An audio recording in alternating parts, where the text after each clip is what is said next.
Om Namo Pranavarthaya Shuddha-jnanekam-murtaye Nirmalaya Prashantaya Dakshinamurtaye. There is an ancient proverb that says, even the mother does not feed the child unless it cries. Cries for milk, then the mother feeds the child. Same is the case in this world when the human rights are being discussed everywhere. Unless a community raises its voice and says, our human rights are violated, nobody cares for it. So I'm glad now people from around the world are, especially Indians who are not speaking up on human rights, have come together to speak up on human rights. Here we believe in karma. Whatever is our karma, they suffer. So why should we do anything about it? This sort of a sort of lack mentality, lay down mentality people are having. So we need to get out of this lay down mentality and stand up to speak against human rights violation. And brilliant minds here have gathered together, not just from India, from Nepal, from Malaysia, from other places as well. And people belonging to this ancient civilization, ancient culture, which said the world is our family. Honor each other.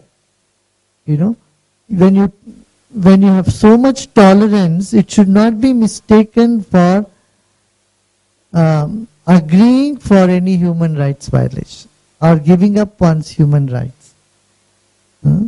Whether it's the style of life or the way one should be cremated or whatever should be done in life, there needs to be freedom. Universal Declaration of Human Values or Human Rights is enshrined in the United Nations as such.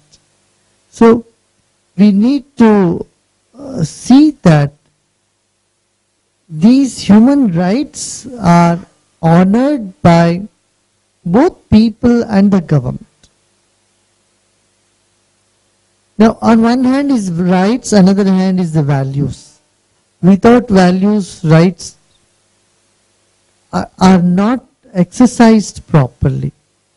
So I would say, along with human rights, human values need to be cultivated in the society. The enforcing authorities, if they have human values, nobody need to fight for rights. Because the values are lacking, human values are lacking in the authoritative setup, the rights activists have to raise their voice and be together, come together and stand up for it.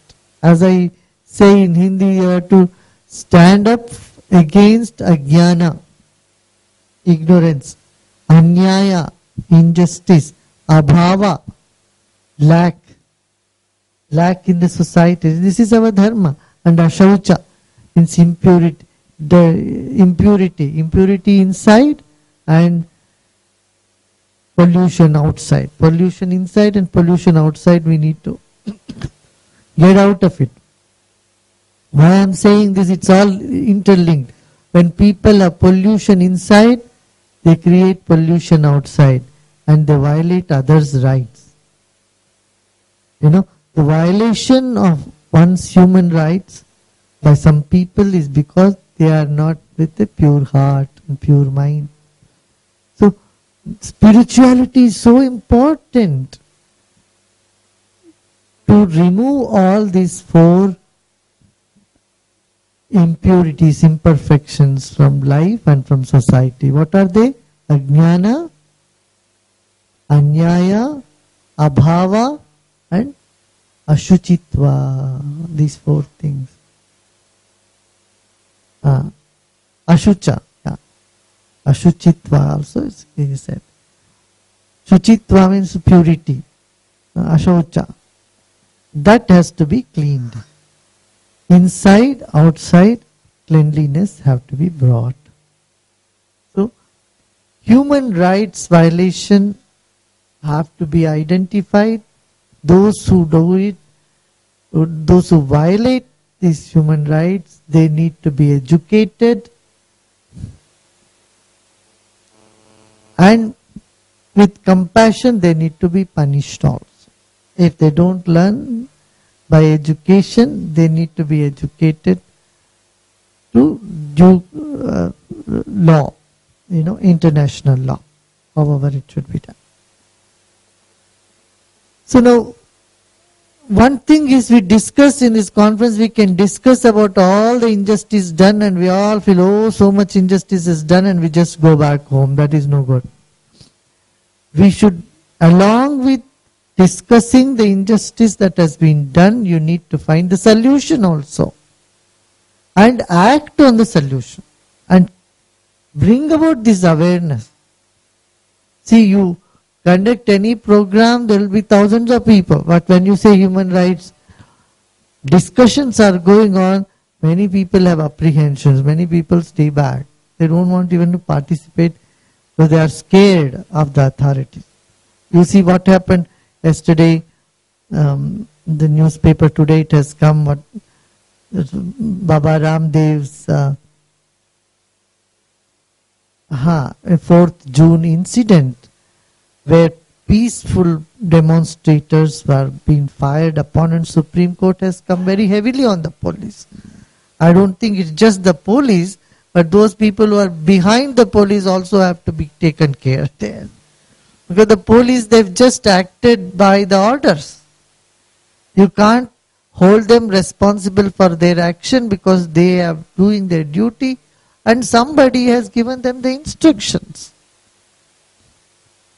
So, the buck doesn't stop there. Police only did not create this big violence on 4th June. It's a bad day on Indian democracy, and Supreme Court has come upon heavily on it.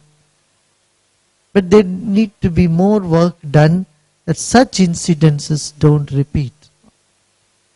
Similarly, I have seen the uprising in Malaysia.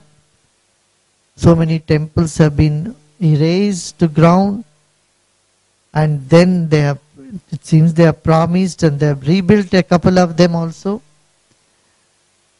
It's because people stood up. They all came together, they stood up, they said, we can't take the injustice. Unfortunately, today what is happening is we are taking ajnana, illiteracy, as convenience. It's a very convenient vote bank. Lesser the educated people, easily they could be manipulated. Very little attention has been paid for education. In 60 years of India's independence, we are yet to achieve 60% literacy throughout the country. Even 1% every year we could have achieved 60%. Even that is not achieved now. We need to achieve free literacy. This is human right. Right to education. And then injustice. In the name of caste, community and religion, so much injustice is being done, and we simply tolerate all those things. And the caste equations are kept intact because it's politically convenient for people. Caste issue comes up only